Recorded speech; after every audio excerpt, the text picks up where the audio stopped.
So before you go out for a ride, you obviously need to make sure that your bike is in tip-top condition, it's mechanically sound.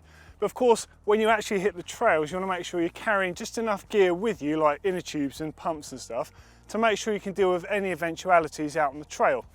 Now, of course, different bikes, you can put different amounts of kit on. For example, behind me, I've got my Nukeproof Mega there. You're pretty limited with the frame design of that, what you can actually put on it.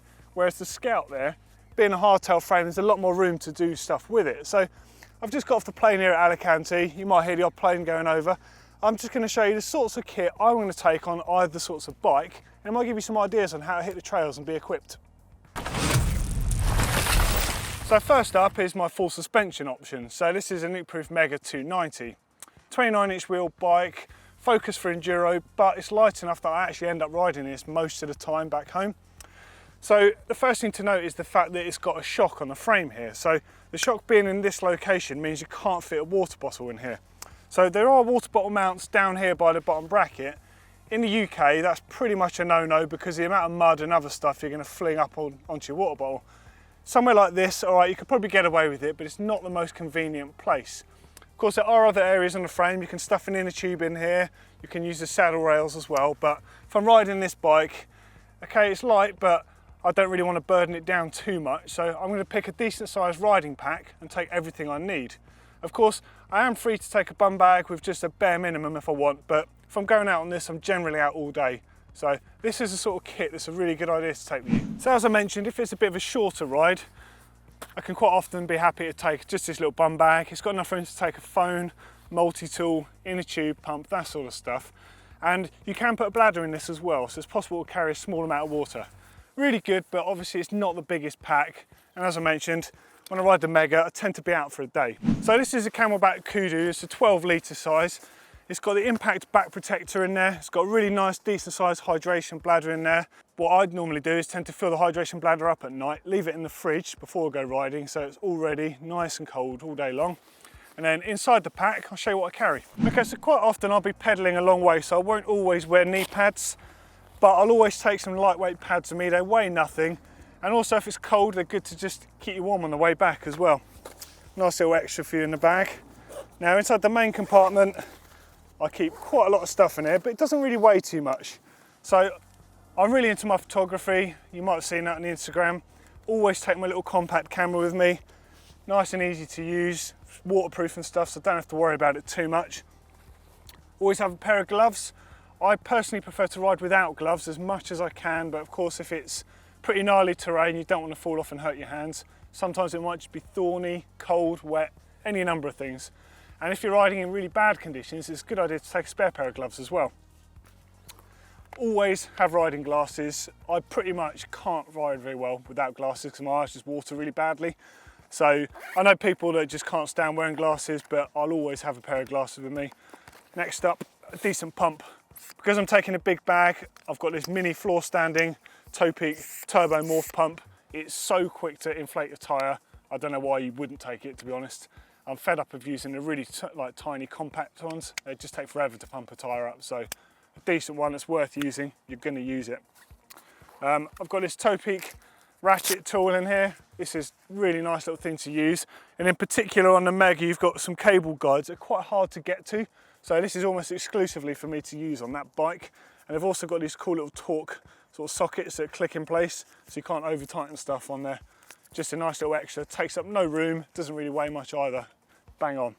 I'm really into my suspension tweaking, and there's always someone on the ride with a fork or a shock's too soft, so decent shock pump. Always tearing the inner tube as well. I always run tubeless on my bikes, but sometimes you're going to get a leaky valve or slash a tyre, or just need to help a friend out. In which case I would always take a 27.5-inch tube and take it with a Presta valve, because you can squash these into 26-inch wheels and also into 29-inch wheels. And because of the valve stem, you're going to be able to put this into Schrader drillings and Presta drillings. So it suits everyone. And also CAMELBAK have these cool little tool wraps inside the bag, but I actually use these for different bits. So in here I've got some inner cables, I've got some steri strips and a few like plasters, some antiseptic wipes, chain links, some electrical tape. And finally, I always have these rubber NITRILE gloves in here. They're really good to work on your bike with stuff, They're also good as a backup if it gets cold outside, so you can put them under your gloves as an extra layer. But most importantly, if you do have anyone who's got like a medical issue, like a cut on their leg, and you want to clean it out, and you've been riding, your hands are probably going to be dirty, so it just means that you can work on them and not have to risk infection. Good little pack just to carry with you. I know friends that carry full-size medical kits, and it is worthwhile. I'm just carrying the bare minimum for what I tend to need. Finally, inside the bag, as you expect with me, cable ties, loads of them. Always need these things out on the trail. They always fix stuff, really good. And I just have a personal little favourite that I carry. It's just a really ancient Leatherman tool. I've had this for, I don't even know how long. It's a bit corroded and stuff, but it's got some pliers on it, and it's got a knife and a few more useful things like cable cutters on there. So if I do need to replace an inner cable on the bike or fit some zip ties, I can give it the snip with that. Now, if I flip the bag round, and in the waist straps of the bag, I always keep a multi-tool. In this case, it's a tiny little toe peak one with 18 tools on this. It's got a chain tool and most of the usual things you need for your bike. Again, I never keep this in the bag, it's always in the waist strap pocket, easy access. Basically, when you do have something loose, you can just pull it out and use that. And then in the other one, I keep one of these. This is a little DYNA plug system.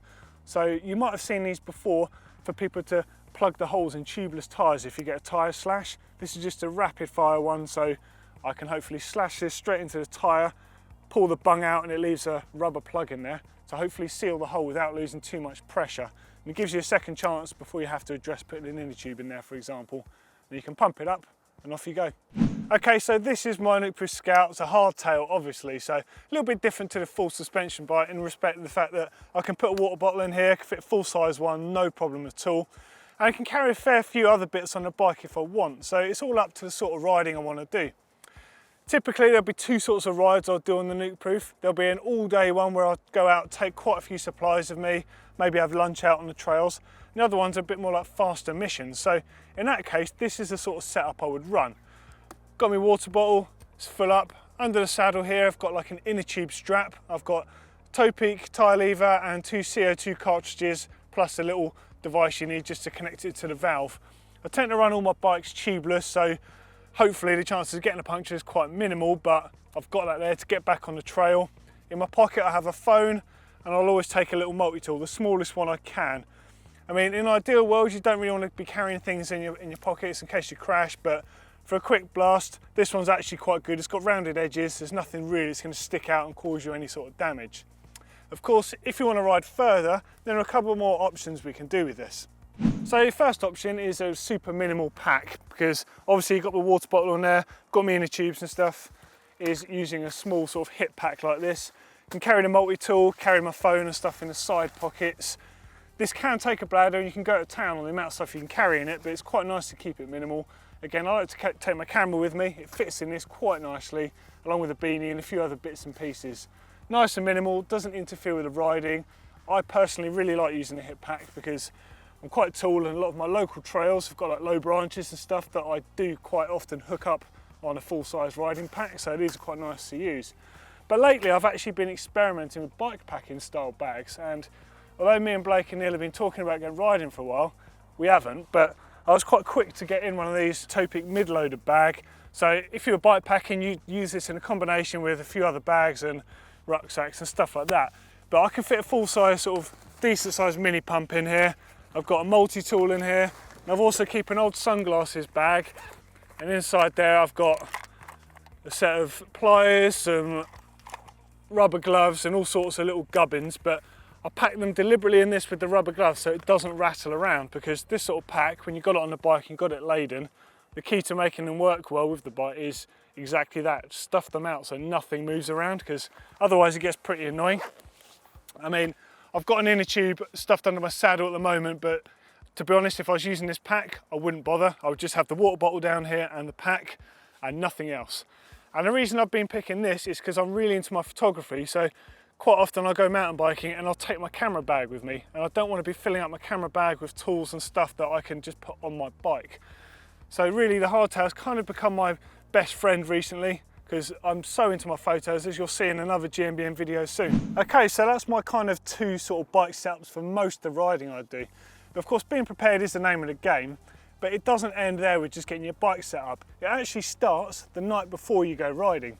So if you're driving somewhere, it's a really good idea to get your riding shoes, put them in the car, get your pack in the car, your helmet, all of the gear you need, but don't leave your bike in the car overnight because that's primed to get stolen. Save that until you walk out in the morning. I always use my CAMELBAK bladder and stick it in the fridge overnight with water in it so it's nice and cold, and in the morning I just get a coffee, get the water, walk out the front door with the bike, chuck it in the car and off I go. Just make sure you're prepared, have a little think about what the weather's going to do and stuff like that. It really makes a big difference to your overall experience when you're out mountain biking. And for a couple more really useful videos, down here is my 10 home hacks, some really good stuff in there.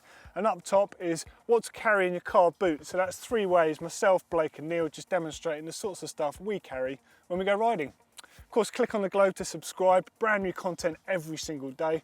And if you like the video, give us a thumbs up.